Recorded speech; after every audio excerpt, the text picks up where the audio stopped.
right, so in chapter 1 of Night of the Spadefoot Toads, we met Ben, and Ben was new-ish to his school. I think it was called Edinburgh.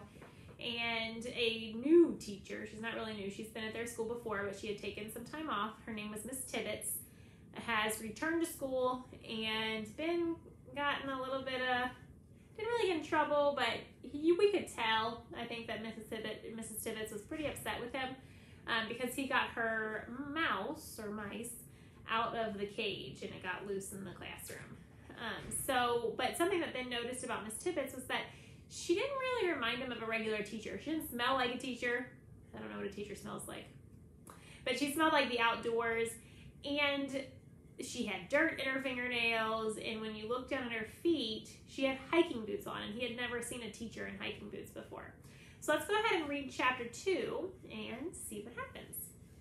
Geography is the last class of the day. Ben stares out of the classroom window at the rain beating against the glass. He can hear it on the roof, too, and see it making the puddles of the playground dance.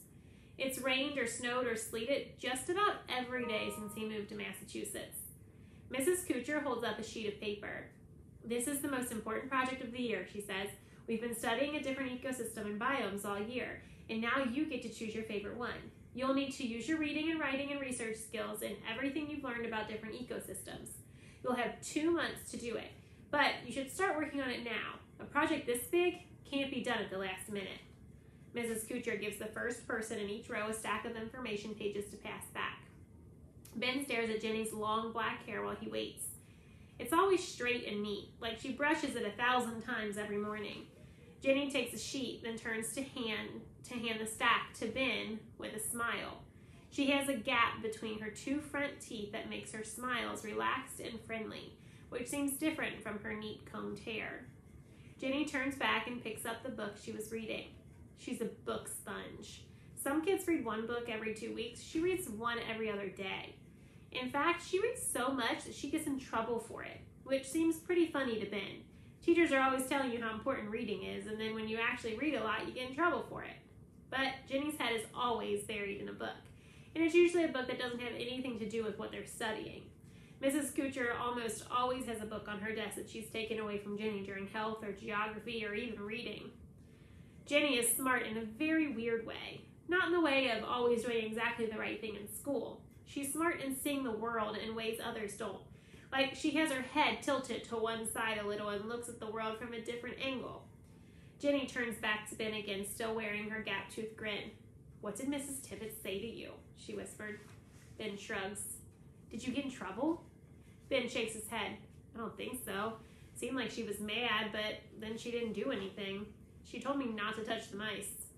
I wonder what she uses them for. My brother..." "Excuse me, Jenny," Mrs. Kuchar interrupts their conversation. "Could you please turn around and pay attention? I'm not just talking to hear my own voice." Jenny gives Ben another quick smile and turns around. Ben feels his face turn red. He looks at the assignment sheet.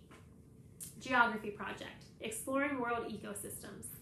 Your major report for the spring will be on an ecosystem anywhere in the world. In the report, you should explain the following: what and where the ecosystem is, what the climate is like, which plants and animals are part of it, how it fits in with the other ecosystems of the world. Please also discuss what makes the ecosystem a unique place and what threatens it. The report should be 3 to 5 pages in length. Please include artwork, charts, or models that will help us understand the special nature of your habitat. You may choose your own topic or ask me for help in selecting one. The project is due Friday, June 5th. Ben knows right away what topic he wants to do. Other kids are looking at their papers, and some are already waving their hands in the air. "Mrs. Kuchar, can I do the rainforest in Costa Rica?" Jenny asks. The teacher nods. "That's what I wanted to do," someone whines about wanting to be called on. 3 or 4 other kids join in, like the rainforest is the only interesting place in the world. Frankie Murley shouts out, "I want the beach! Where can I see bikinis?" His buddies break out laughing. Mrs. Kuchar shoots Frankie a look, but he doesn't seem to care. He scored points with his friends. Ben isn't interested in the rainforest or the beach. He shoots his hand up in the air, and Mrs. Kuchar calls on him. "Can I do the desert?" he asks. "The Sonoran Desert in Arizona?" "Sure," says Mrs. Kuchar. "You must know a lot about that already." Ben nods. "Whoever heard of snoring desert, Frankie shouts, and the sand crow boy snickers. Sonoran, Ben pronounces the word slowly. It's the name of the desert around where I lived in Tucson. Sonoran snoring, Frankie sneers. Whatever, it's all he ever talks about. Who cares about Tucson? Anyway, Ben pretends he doesn't hear. Jenny looks back at Ben and rolls her eyes. He shrugs. He wonders if it's true. Is it all he talks about? Maybe so, he thinks. And it's no wonder.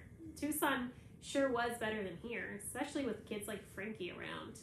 Finally, he sneaks a glance at Frankie, who's smirking at his friends. Tommy Miller reaches across the aisle and gives him a high five. Jenny mouths these words to Ben. He's an idiot. Mrs. Kuchar raises her voice, trying to get the class back on track. That's enough for now.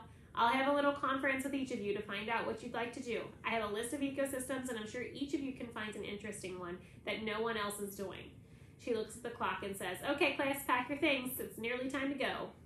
All the way to the snoring desert, Frankie taunts. You can't win with Frankie, and Ben knows it. He keeps his mouth shut and concentrates on stuffing his notebooks and books in his backpack. By the time Ben gets on the bus, most of the seats are taken. All of the 5th graders are in the back of the bus where they always sit. Ryan's back there too, and calls to him, but Ben chooses a seat halfway back with a 3rd grader he doesn't know. Ben's sister Agatha is on the bus too. She's sitting in the front with Rory, Ryan's sister. They're both in 2nd grade. Agatha and Rory are laughing and talking with the kids in the seat behind them as the bus pulls out of the school circle, and Ben wonders why it's so easy for his sister to make friends. It's like she lived in Edinburgh forever. Maybe it's just because she talks so much. Ben looks out the window. He doesn't see that much point in talking unless it's about something important. At about the 3rd stop on the route, Ryan lurches down the aisle. When he gets to Ben's seat, he peers down at him with his good eye. See you tomorrow, Ben. Ben nods, then quickly looks out the window again. Then Ben hears Frankie roar, "Arr, Captain Kidd, goodbye, Captain Kidd." Ben can't help looking back. Frankie's got a hand over one eye, like it's a patch. A couple of other boys are laughing. Ben turns in time to see Ryan getting off the bus. His head is down and his ears are bright red. Frankie and his buddies are already ragging on one of the 4th graders. When the bus comes to a stop at the end of Ben's street, he steps out of the door into the drizzling rain. Agatha is waiting for him at the bottom of the stairs. "Come on, Ben, let's run." "I'm not running. You can if you want." "But Mom said we have to walk together," Agatha says in that whiny little sister voice she was born with. "Then we can walk," Ben answers. "But we'll get wet." "Agatha, go ahead and run if you want. I'm walking." "Poophead," his sister says. She whirls around and takes off down the street. Ben holds his backpack on top of his head to keep the rain off and plods toward his house. The entire sky is gray and some of the puddles on the street are deep. His feet get wet, even though he's watching where he's stepping. The grass in the yards is beginning to turn green again, but there's no leaves on the trees yet. He peers up from under his backpack. The tree branches hang over the street. There are tons more trees here than in Arizona. He tries to imagine all the branches filled with leaves. Ben cuts across the yard to avoid a big puddle on the sidewalk. The ground is like a soaked sponge. The water wells up around his shoes. The smell of the wet earth fills the heavy air. He's never seen this much water lying around before. The desert has gentle rains in the winter and hard, huge thunderstorms in the summer. But the rain soaks into the dry earth or runs off in a matter of hours. It never stays around for long. Ben used to love the big thunderstorms. He could always smell them coming. The wind whipped up in front of them as the storms rolled across the desert floor and the clouds rose higher and higher in the sky. Out there, everything races and crashes and breathes like it's a living thing, he thinks. Here in Massachusetts, the rain just goes on and on. Nothing very exciting about that. Thinking about the thunderstorms reminds Ben of the things from his bedroom that got lost in the move. He'd collected most of them himself, but some of the best stuff came from the Desert Museum. Mr. Thompson had given him a rabbit skull and a fossil of a trilobite, a sea creature from millions of years ago. But his favorite thing was the shed skin from a king snake. Ben had watched the snake in the display case at the museum for over an hour while it wiggled out of its old skin and left it behind. Its head and body emerged with new skin that was bright and shiny and vibrant. It was one of the most amazing things Ben had ever seen. Mr. Thompson gave him the old, dried, crinkly skin that stretched out even longer than the 3-foot snake itself. But it wasn't just the displays and creatures in the museum that made it so great. Even better were all the things he learned there about the desert. And the more he knew, the more he wanted to know. Every time he went to the museum, he peppered Mr. Thompson and the other guys with 1,000 questions. Ben, his mother had said, "You'll drive him crazy." But Mr. Thompson and the others seemed happy to share what they knew. "That's what we're here for," the old man had said. The guides taught Ben to be watchful and patient when he was outside. "Nature shows itself when you give it time. There are a lot of critters out there," Mr. Thompson had said, "and you'll see them if you know how to be still and wait." Ben had learned to be patient. In Arizona, he'd grab a snack after school and then walk down to the river wash at the end of a street. There were new houses going up, but behind them, there were just open space, the desert stretching out and up into the foothills of the mountains west of Tucson. After the area's big thunderstorms, the river ran through the wash, creating a lush place for trees and plants that wouldn't last a week in the dry ground 100 yards away. Ben had a favorite waiting place in the river wash, a big rock in the shade of a cottonwood tree.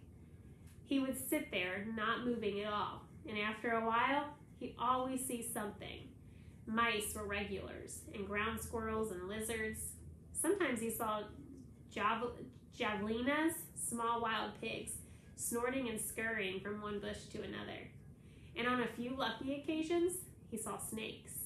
The more he watched and waited, the more animals he saw and learned to identify. One Saturday when he was home, he heard his mother give a little yelp as she walked into the laundry room. Ben ran to see what was wrong. "It's a frog," she said, pointing in the corner. Ben looked closely. "No, Mom, it's a toad," he said. "It's a Colorado River toad." "I don't care what it is," his mother said. "I don't want it anywhere near my washing machine." The large squat toad sat in the corner, looking perfectly happy to be there. "He won't hurt anything," Ben said. "He'll eat the spiders." Ben talked his parents into leaving the toad there for several days. He was happy, and so was the toad, but his mom wasn't. Ben finally carefully scooped it into a box, took it back down to the river wash, and let it go. "Ben's toad removal," his father had quipped. In Arizona, Ben spent as much time outside as he could. Most of the kids from school were busy doing other things, either playing sports or staying inside with their computers and TVs. But Ben didn't really like team sports, although he was big for his age and people always wanted him on their teams. And he couldn't stand spending too much time inside. It made him feel like he was wasting the day, wasting the sun. He liked being outside by himself, or with someone who liked the outdoors as much as he did. Toby was the only other kid he knew who was happy spending the day exploring the nearby desert. Ben and Toby had started a collection of things they found. They got a terrarium and put things in it and named it Desert World. They filled the bottom with sand and some rocks, then planted a few small cactuses and turned it into a sort of ant farm. An ant and stink bug farm, actually. Ben loved catching stink bugs. Funny little critters that lifted their back ends high in the air when they thought they were being attacked. But the main inhabitant of Desert World was Lenny, a western banded gecko. Toby and Ben had spent hours watching the small, quick lizard as it scurried around its little home, dining on the stink bugs and grasshoppers they fed it. But Ben had to leave all that behind in Tucson. Now, Toby was caring for Lenny and everything else in Desert World. Maybe, Ben thinks, the moving people have found the box and I'll get my collection of rocks and bugs back. And my books and posters. All right, let's stop there for today.